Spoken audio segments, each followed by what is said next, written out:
Bismillahirrahmanirrahim. Assalamualaikum warahmatullahi wabarakatuh. Perkenalkan, nama saya Alia Putri dari kelas M245 nomor urut 13.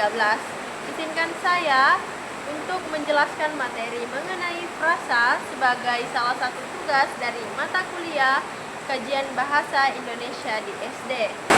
Baik, langsung saja. Frasa dalam bahasa Indonesia, bagaimana pengertian dan jenis-jenisnya?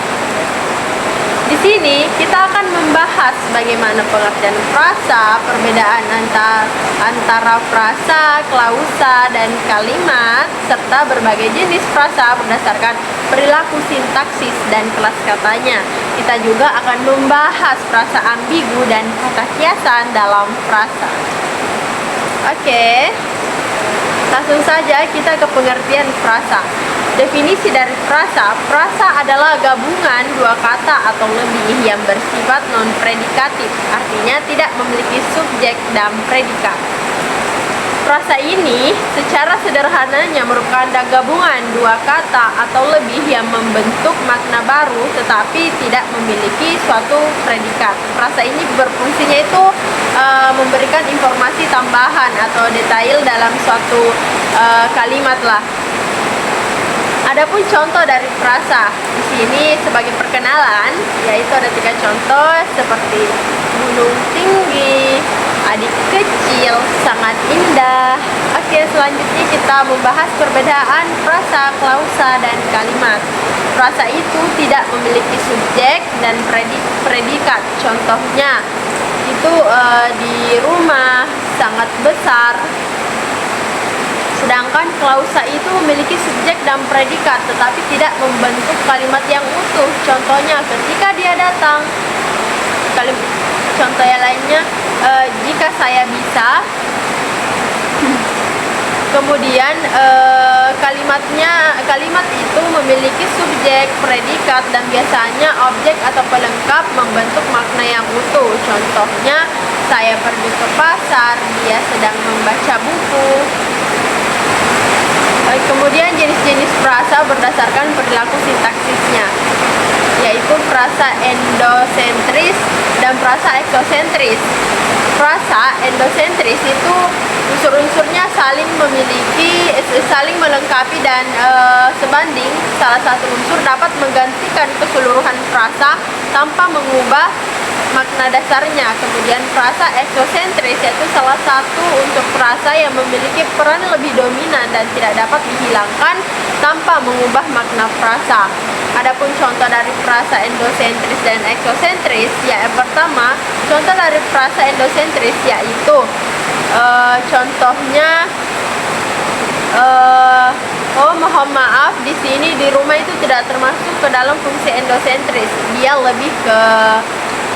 lebih ke frasa preposisional karena ada kata depan di dan objeknya itu rumah. Mohon maaf ya.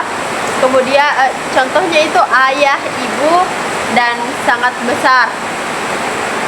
Sangat besar intinya itu besar dapat diganti dengan kata sifat lain seperti cukup besar, terlalu besar. Kemudian untuk ayah, ibu, ayah atau ibu yang bisa diganti dengan kata lain yang setara, misalnya ibu, ayah. Kemudian contoh dari frasa eksosentris. Frasa eksosentris adalah frasa yang inti atau anggotanya tidak dapat diganti dengan elemen lain yang sejenis tanpa mengubah makna keseluruhan frasa. Biasanya frasa ini memiliki struktur yang tidak dapat dipertukarkan bagian-bagiannya. Contoh frasa eksosentris yaitu kamar tidur. Kamar tidur tidak dapat diganti begitu saja dengan kata lain tanpa mengubah makna atau fungsinya. Artinya jika kita mengubahnya maka terjadi perubahan makna pula. Kemudian ada tempat tinggal. Frasa ini mengarah pada suatu tempat tertentu dan inti dari frasa ini tidak dapat diganti dengan begitu saja. Begitu pula dengan contoh buku pelajaran. Frasa ini menunjukkan jenis buku tertentu dan tidak dapat diganti tanpa mengubah makna spesifiknya. Kemudian selanjutnya, jenis-jenis frasa berdasarkan kelas katanya, yaitu frasa nomina, yang unsur-unsurnya itu berasal dari kelas kata benda. Contohnya, suami kan kata benda, istri juga kata benda, ayah kata benda, ibu kata benda. Jika digabungkan menjadikan frasa nomina, yaitu suami istri, ayah ibu. Kemudian ada frasa perba, unsur-unsurnya itu berasal dari kelas kata kerja. Contohnya, jual beli, sedang memasak. Kemudian ada frasa adjektiva, unsur-unsurnya berasal dari kata sifat. Contohnya, cantik sekali, masih muda. Kemudian frasa adverbia, unsur-unsurnya berasal dari kata keterangan. Contohnya, sore ini, tadi pagi, kemarin malam.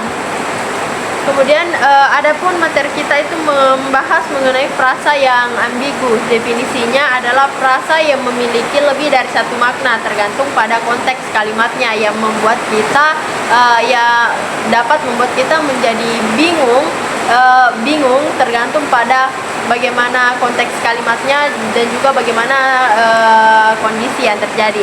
Contoh pertama, anak perempuan nakal. Anak perempuan nakal, apakah anaknya nakal atau anak dari perempuan yang nakal? Contoh yang kedua, mobil tetangga baru. Apakah mobil milik tetangga kita yang baru atau mobil tetangga yang baru saja dibeli? Nah, itu kemudian kata kiasan dalam frasa. Nah, kata kiasan atau kita sebut juga sebagai konotatif. Frasa yang memiliki makna lebih mendalam atau tidak literal. Maknanya itu tergantung konteksnya. Contohnya, kambing hitam. Kambing hitam, kambing kan kata benda, hitam kata sifat. Kemudian membentuk suatu frasa yang artinya orang yang disalahkan atas kesalahan orang lain. Malang sekali ya nasib dari kambing hitam. Kemudian contoh yang kedua, meja bundar, yaitu forum diskusi atau perundingan. Artinya tidak serta-merta mejanya yang berbentuk bundar, tetapi ada makna yang lebih mendalam atau tidak literal dalam maknanya tersebut. Baik, jadi kesimpulan dari pembahasan kita kali ini yaitu frasa adalah gabungan kata yang non-predikatif. Kemudian frasa itu berbeda dengan klausa dan kalimat. Ada berbagai jenis frasa berdasarkan perilaku sintaksis dan kelas katanya. Kemudian frasa itu bisa saja ambigu dan memiliki makna kiasan seperti yang kita bahas tadinya. Sekian dari saya. Wassalamualaikum warahmatullahi wabarakatuh.